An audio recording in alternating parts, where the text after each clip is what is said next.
오늘 여기 있는 이 말씀을 여러분들이 이해하려면은 좀 그 중동의 그 당시에 역사를 좀, 이 성경에 있는 역사를 이해를 좀 하셔야 됩니다. 스룹바벨 2세가 예루살렘을 침공하게 됩니다. 예루살렘을 침공해서 586년에 침공을 하게 되는데, 그때 와서 예루살렘 성전을 전부 다 무너뜨리게 됩니다. 이것이 열왕기상 25장 1절에서 7절에 상세하게 기록되어 있습니다.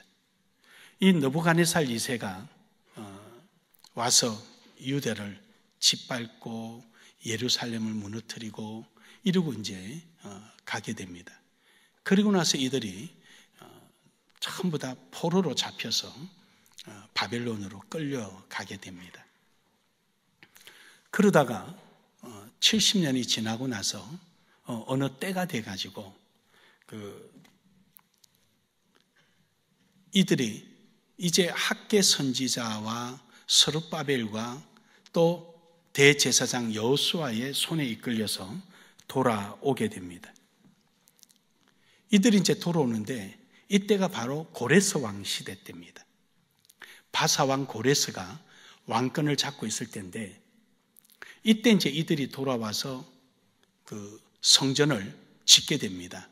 그런데 성전을 짓다가 심각한 저항을 받게 됩니다. 두 가지 이유인데, 하나는 혼혈인 사마리아인들에 의해서 저항을 받습니다. 사마리아인들이 만약에 저 성전을 또 짓고 나면은 자신들을 무시할 것 아닙니까? 그리고 자신들은 제사를 지낼 수가 없는 겁니다. 그러니까 이 사마리아인들이 방해를 합니다. 근데 이 정도 방해는 충분히 이길 수가 있는데, 문제는 유대인들의 방해가 굉장히 컸습니다. 유대인들의 방해는 그들도 이유가 두 가지가 있었습니다. 하나는 예레미야가 예언하였던 70년이 안 됐다라는 것이죠. 아직. 그러니까 지금 성전 건축하지 말자. 70년이 안 됐다. 언제부터 유대인들이 예레미야 예언을 믿었습니까? 언제 믿었다고 지금 그 믿음을 지금 그 예레미야 예언을 가지고 나오는 거예요. 근데 583년이 아니라 1차로 느부갓네살 왕이 예루살렘을 침공해서 성전을 무너뜨리기 전에 1차 침공해서 포로를 데려간 해가 605년입니다. BC. 605년. 그래서 지금 이들이 536년이거든요. 그러니까 딱 70년 된 거예요. 정확하게 70년 된 거예요. 그런데 이들은 성전이 무너진 기점으로 삼으니까 70년이 안 됐지만 1차 포로로 잡혀갔을 때를 기점으로 잡으면 정확하게 70년 된 해예요. 예레미야 예언대로 정확하게 70년 만에 이들이 포로가 돌아오게 된 거예요. 또 두 번째로 이유는 뭐냐면은, 야, 우리 먹고 살 게 없는데, 학개서 1장 4절에 보면은요, 하나님께서 그럽니다. 너희가 심어도 소득을 거두지 못하고 하늘에 이슬이 멈춰버렸다. 이들이 이제 생활이 빈곤하다는 얘기거든요.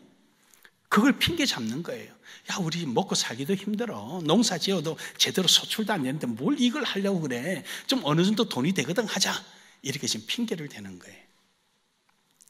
이때 이제 학개를 통하여서 하나님이 하신 말씀이에요. 그럼 다시 이제 바벨론 정세로 돌아가면은요, 바벨론 정세대로 고레스 왕이 죽습니다. 고레스 왕이 죽고 캄비세스 2세가 왕권을 잡게 됩니다.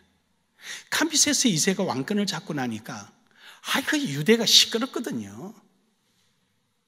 그리고 사마리아인들이 와서 막 뇌물을 주면서 이스라엘이 예루살렘을 지으면 이제 왕을 대적할 것입니다. 이러니까 성전 건축하는 걸 중단시켜버리게 됩니다. 캄비세스 2세가. 그러기를 16년이 지난 겁니다. 16년이 지나고 지금 오늘 본문의 말씀이에요. 16년 지났습니다. 16년 지났습니다. 처음에 짓다가 이제 멈춰선 지 16년 지나고 오늘 온 거예요, 지금. 이제 우리는 16년을 16살을 월뜩 뛰어넘어오는 거예요. 근데 지금 와서 이제 왕이 누구냐? 1절에 보니까 다리오 왕이에요. 캄비세스가 죽고 나서 서로 왕권을 가지려고 막 정세가 어지러웠는데 그것을 딱 정리하고 들어선 왕이 다리오 왕입니다. 그래서 그것은 정리가 잘 됐습니다. 왕궁 정치적인 정리가 잘 됐는데 문제가 생겼습니다. 이들이 권력을 암투를 싸움을 할 때 속국인 나라들이 90여 국이 넘었거든요. 그 주변 조그마한 부락들이. 이 속국 나라가 독립운동을 일으키기 시작하는 거예요. 아주 다리오 왕이 머리가 아파 죽겠는 거예요. 이때 학계 선지자는 지금이다. 지금 바벨론이 속국들이 독립운동을 일으키고 지금 다리오 왕을 괴롭히고 있을 때 이때 우리가 빨리 성전을 짓자. 이제 우리에게 방해 세력이 없다. 지금이 적기다. 그러면서 하나님 앞에 4번의 계시를 받게 됩니다. 그러면서 하나님의 학개서를 통해서 주신 말씀이 오늘 4절에서 9절이거든요. 힘을 내라. 용기를 내라. 두려워하지 말라. 내가 너와 함께합니다. 그리고는 그냥 막 하나님께서 지금이다. 지금 너희가 성전을 지으면은 이 성전을 통하여서 내가 큰 영광을 받을 것이고 너희들을 함부로 하지 못하고 너희의 삶의 영광된 모습들이 온 만방에 나타날 것이다. 나눔의 교회여 너희는 나아갈지어다. 하나님 그렇게 말씀하십니다. 열심히 일을 해라. 나아가라. 지금 성전 지은 것보다도 앞날에 이 성전에서 너희가 해야 할 일이 더 큰 영광이 나타나리라. 이걸 말씀하시는 거예요. 그래서 이전에 옛날에 지었던 성전은 영광이 어디 있느냐? 그거보다 오늘부터 성전을 짓는 그 이후의 영광이 훨씬 크다.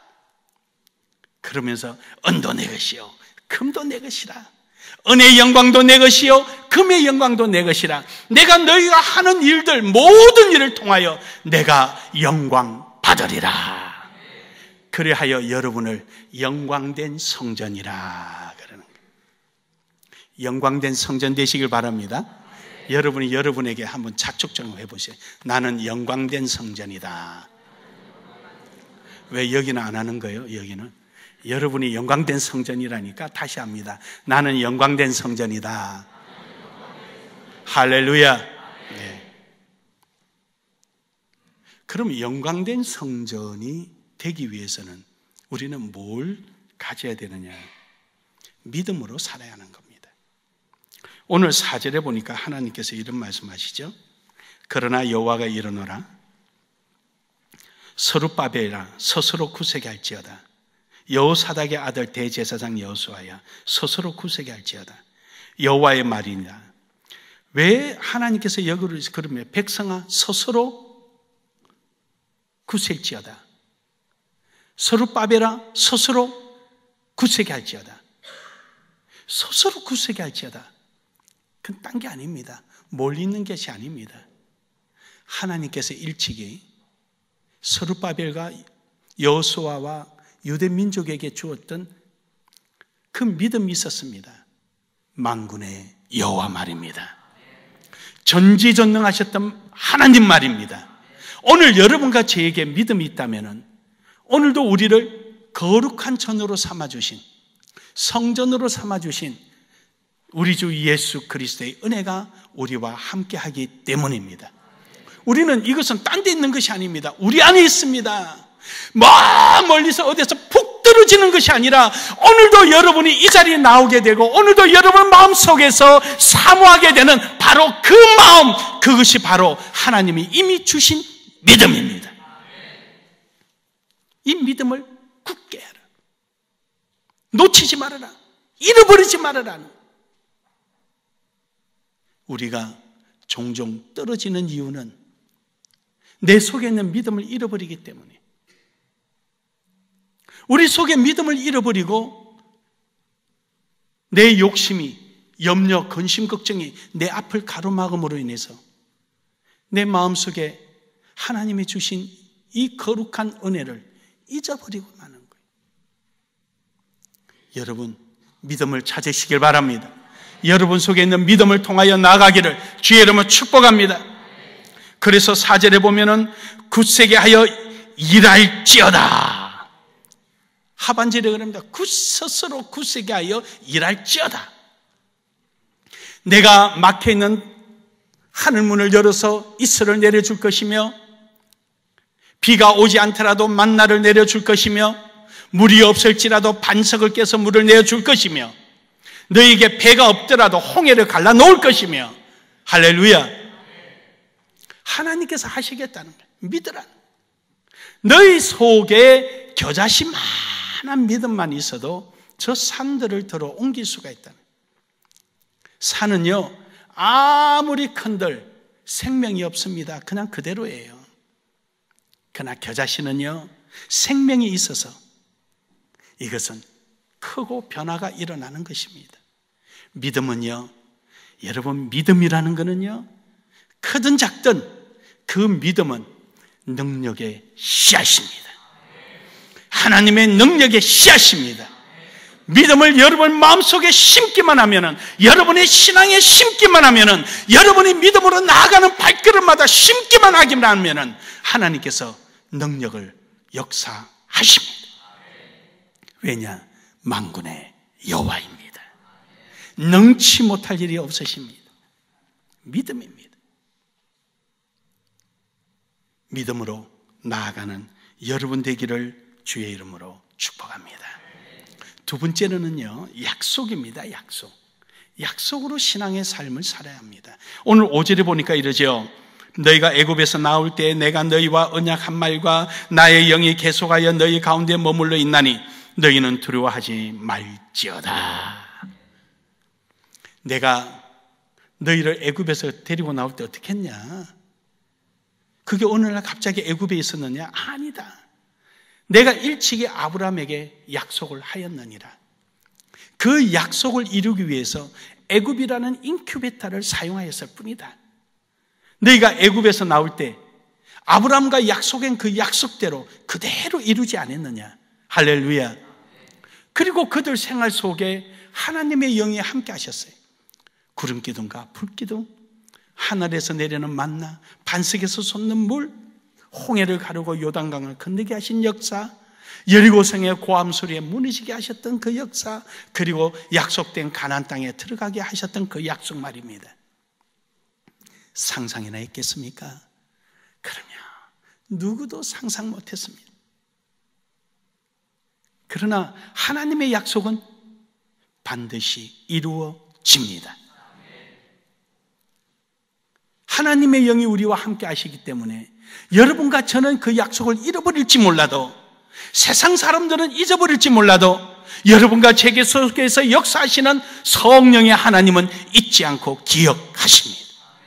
하나님의 그 약속을 이루시고자 우리 속에 계신 성령은 날마다 여러분과 저를 깨어 기도하게 하시고, 말씀에 통하여 믿음을 갖게 하시고, 오늘도 우리의 발걸음과 행하는 모든 손길을 하나님의 원하는 뜻대로 이끌어 가시는 줄 믿으시길 바랍니다.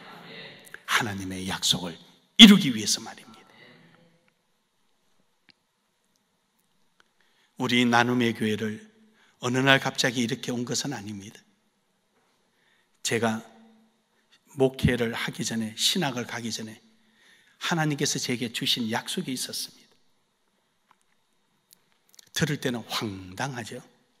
어떻게 이럴 수가 있을까? 천안에서 목회하다가 월세를 못 내고 전기세도 못 내고 신용불량자가 되어 있는 중에 제 제자 그 목사님 딸이, 목사님, 우리 딸이요 꿈을 꿨어요. 나눔의 교회 꿈을 꿨는데요, 나눔의 교회가 3층으로 쫙 됐는데 교인들이 얼마나 들어가고 나오는지요. 그래 웃으면서, 어떻게 우리 교회 꿈을 꿨대? 그쪽 교회 꿈을 꿔야지. 근데 저는 그 꿈이요, 제 마음에 확 꽂히는 거예요. 꿈 얘기해서 죄송하지만 막 꽂히는 거예요. 내가 이렇게 힘드니까 하나님께서 단순한 위로는 아닐 것이다. 나를 그 약속을 잊지 말아라는 하나님의 사인이구나. 저는 우리 교회에 여러분처럼 인격이 있으시고 품격이 있으시고 많이 배운 분들이 우리 교회에 올 줄 알았어요. 제가 알았다는데 여러분 그렇지 않아요? 나는 여러분을 그렇게 믿고 있는데. 그래서 저는 미리 공부했어요. 개척하고 나서 돈도 없는데 우리 이장로님이 나 공부시키느라 고생 많이 했습니다. 유학 보내고 하느라고 미리 공부했습니다. 왜냐? 바쁘면 공부할 시간이 없으니까. 그래도 여러분하고 앉아서 말이라도 대화는 돼야 될 거 아니에요. 몇 마디 정도는.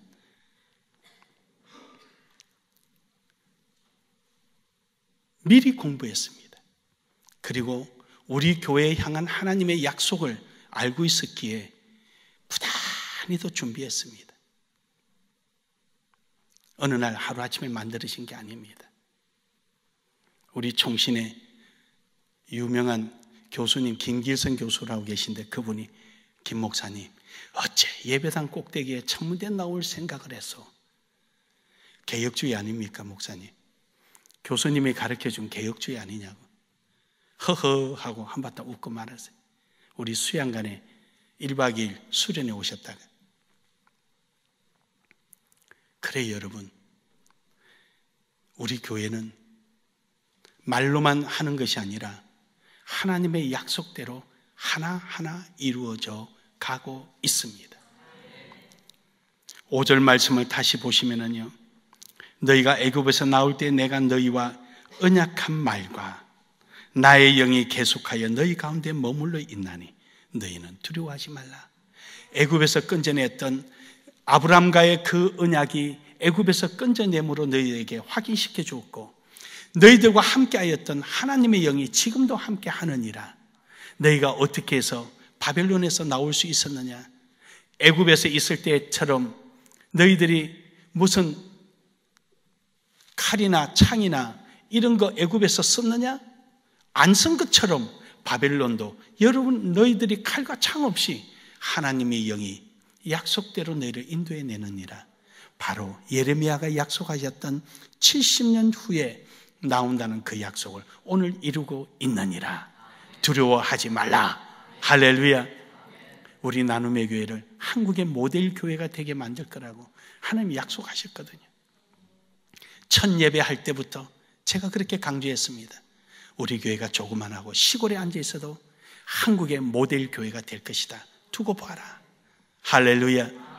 바로 그 역사가 이루어지고 있습니다. 사랑하는 여러분, 하나님의 약속을 잊지 않기를 주의 이름으로 축복합니다. 마지막 세 번째로는 정인된 신앙이 돼야 합니다.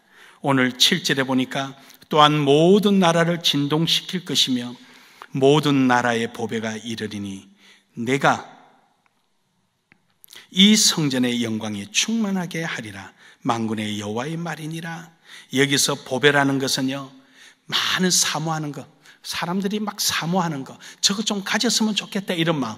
그러니까 온 세상 사람들이 나눔의 교회 성도들 볼 때마다 이런 마음이 생길 줄로 믿습니다. 아마 그분들은 또 오해할 수도 있으니까 여러분들이 부지런히 그렇지 않다고 이야기하세요. 뭐냐면은 나눔의 교회에 등록하려면 돈 내고 하는 줄 알고 카트라인이 있는 줄 알고 걱정할 거니까 전혀 그런 거 없다고 등록하라 그러십시오. 할렐루야. 할렐루야. 그들이 사모하게 될 것입니다. 그리워하게 될 것입니다. 왜냐하면 이전에 옛날에 있었던 그 성전의 영광이 지금의 앞으로 있을 일에 좋게 비교할 수 없는 어마어마한 하나님의 약속이 그 속에 있기 때문입니다. 저는 자주 그런 말을 썼습니다. 우리 교회 유치원 아이들까지도 내가 하나님의 일에 다 쓰임 받도록 할 거다. 여러분, 하나님께서 하시는 일, 역사하시는 일 대단합니다. 지금은 반짝반짝하지요. 이제 공사 다 끝나고 나면은요, 반짝반짝하게 다 꺼버릴 겁니다. 캄캄하게 만들어 버릴 겁니다. 옛날대로 돌아가게 만들어버릴 겁니다. 길 찾을 때 헤트라이트 아니면 눈 뜨고 가지 못하게 해놓을 겁니다. 그런 다음에 옥상에 우리 천문대에 불만 켜놓을 겁니다. 별이 반짝반짝반짝하게 시설 다 해놨습니다. 옥상에 올라가 보세요. 다 해놨어요. 거기서 반짝반짝. 처음에는 제가 시설을 하려고 한 게 레이저였습니다. 레이저로 밑에서 쏘아서 위에 십자가를 만드는 겁니다. 근데 그게요, 전기세가 만만치 않아서 포기했습니다. 그게 어디 가면 있나, 남원에 가면 남원 춘향제 할 때, 그때 춘향이 이도령이가 서로 막 만납니다. 레이저로. 그걸 하려고 했는데 전기세가요, 한 번 1시간 딱 트는데 30kg가 든다 그래요. 그래서 제가 포기해버렸습니다. 아마 그거 언젠가는 기술적으로 싸게 나올 때 되면 갖다 넣을 겁니다. 제일 먼저 갖다 넣을 겁니다. 삼성에서 최초로 만든 모니터를 우리 교회 화장실에 최초로 설치했습니다. 옥상도 아니고. 이제 천문대만 불이 반짝반짝 나오면은 계룡신에 또 시작합니다. 호기심이. 저게 뭐냐고. 그때 이야기해 주십시오. 아무나 등록 받는다고. 그래요, 여러분. 정인이란 게 뭡니까? 내가 경험하는 거예요. 내가 누려지는 거예요. 할렐루야. 내가 누려지는 거예요. 우리 교회는 나눔의라는 조사가 들어가서 자동사입니다. 나눔이란 명사가 아니라 동사입니다. 우리는 비에스토, 밑바닥이 없어요. 없어가지고요, 여기에 부으면 밑으로 다 빠집니다. 그런데 신기한 게 있어요. 빵이 필요한 자리 가면은요, 빵이 요 통로를 통해서 내려옵니다. 구수한 맛, 맛있는 맛 다 느끼며 전달합니다. 배달 사고만 내지 않으면 언제든지 쓰임 받습니다. 할렐루야. 돈이 필요한 자리에 가면 돈이 쏟아지면 제일 먼저 만져보고 내려갑니다. 돈 걱정 없습니다. 아멘. 여기가 나눔의 교회입니다. 할렐루야. 이 정도 되면 하나님 앞에 감사의 박수도 올리고 그래요. 이게 어느 날 갑자기 일어나는 게 아니에요. 하나님이 우리에게 약속해 주신 겁니다. 너무너무 사랑하셔서. 어느 교인들 사랑 안 했겠습니까? 다 사랑합니다. 하지만 맡기는 직임에 따라서 100% 순종, 200% 순종하는 자를 더 사랑하십니다. 우리 나눔의 교회가 그런 교회가 되기를 주의 이름으로 축복합니다. 축복합니다. 바로 그 삶의 현장의 정인이 여러분입니다. 영광된 성전 여러분입니다. 여러분이 그런 삶이 되기를 주의 이름으로 축복합니다. 축복합니다. 아버지 하나님 감사합니다. 오늘도